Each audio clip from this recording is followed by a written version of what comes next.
A trophy spouse.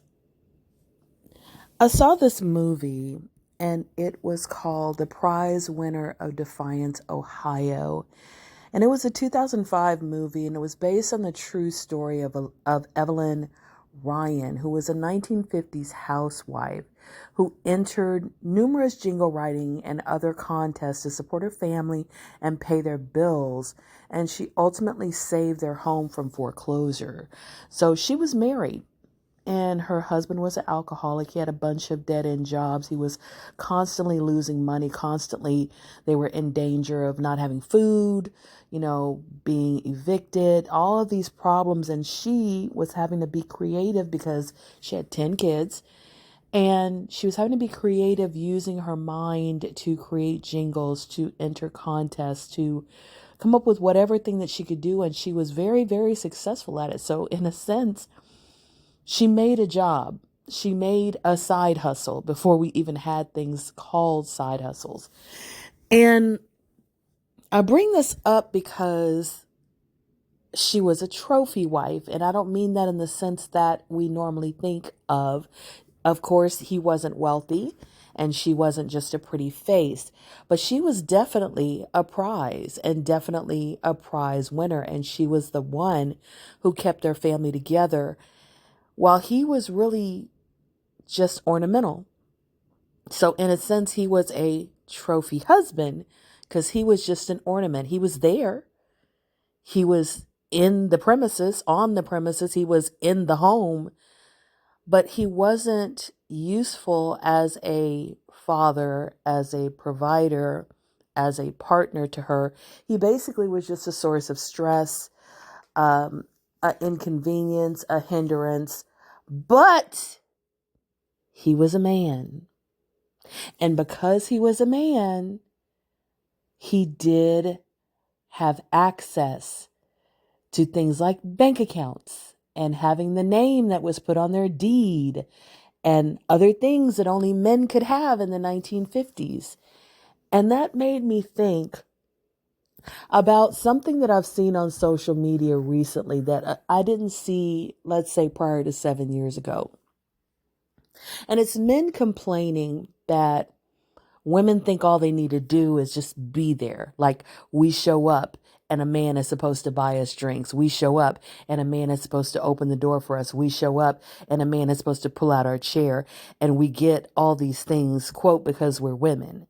And why is that? And why do we expect that? And why doesn't it work that way for men?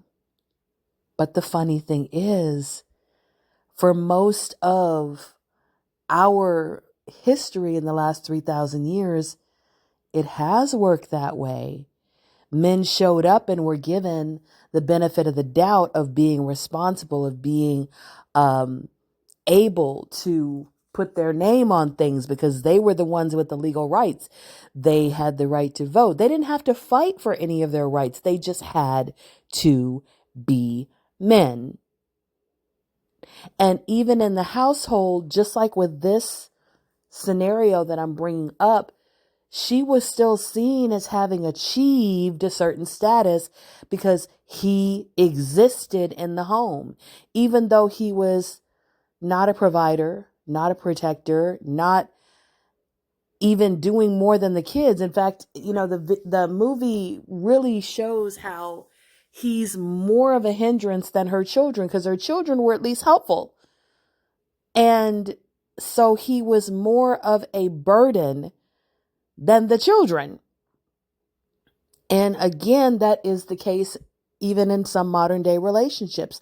The children help out more than some husbands, more than some spouses. They do more. They wash a dish. They load a washer. They fold up clothes. They cut the grass. They take care of the baby. They're actually filling in the role that some of these husbands aren't doing. They are parentified because the husband is, in a sense, a trophy husband, and he's just there to look good, just to provide a certain status. And I think that that's where we are definitely on a different path recently. Because even though men are complaining that women feel like we can just show up and get this treatment, that, of course, we know isn't always true.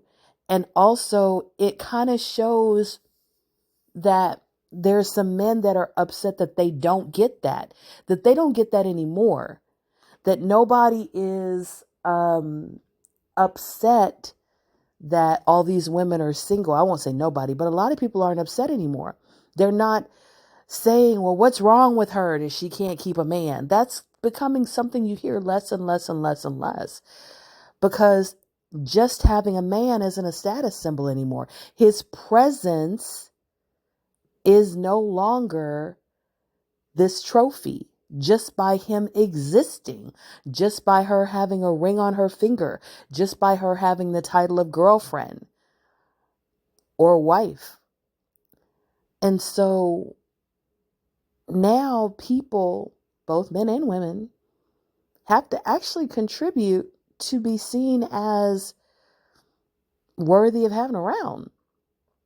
And again, in much of our history, we all have known of men who were not contributing, but they still were seen as, well, you gotta, don't blame Mr. Charlie. Mr. Charlie is just a man and he's doing the best he can.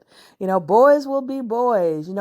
All of these excuses were given for men to do the things that they did that were not helpful, that were actually harmful. And women were still supposed to be, the glue of the family, keeping the family together, making sure that, that stayed a two-parent household. And again, you'll see sometimes the blame when divorce happens, when a breakup happens. You do sometimes see the blame when there's children involved, that she broke up the family, when sometimes the man was the reason the family broke up. She might have been the one that left, but he's the one that broke the family. She might have been the one that filed, but he's the one who kind of left her little choice. And so that's when you do sometimes see this whole idea that just his presence is supposed to keep everything together. She's supposed to want to keep him around just because he's a man, just because he's a father. And I think that we need to get rid of that. We need to get away from that. I believe in the power of fathers. I believe in the importance of fathers. But I also believe that just having a man around doesn't mean that he's any kind of influence or any kind of help. And sometimes just having a man around is detrimental because he's not doing anything and he's being more harm than good. The family would actually be better off if he was not in that same household, living under the same roof.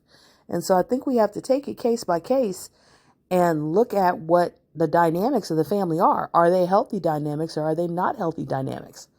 And so we go back to that idea of trophy wives and trophy husbands, because the idea that a man is a trophy and he makes the family better just by being there is often false. And I know that there are some people that will say that there are statistics about two-parent households, but a lot of those statistics have to do with money. Meaning, if you have a single-parent household that's making the same amount of money as a two-parent household, almost all the statistics are the same. So it's really only the addition of an extra paycheck and not the addition of an extra person or an extra gender. Meaning, if she were to get a roommate and that roommate was to help her with the bills and she ended up in the same income bracket as a two-parent household, again, a lot of the statistics would be the same. If those people were being a commune and raising their kids together. So we have to see what the causal factors are, because correlation is not causation, meaning just because a man's there and the statistics are better doesn't mean the man being there is the reason.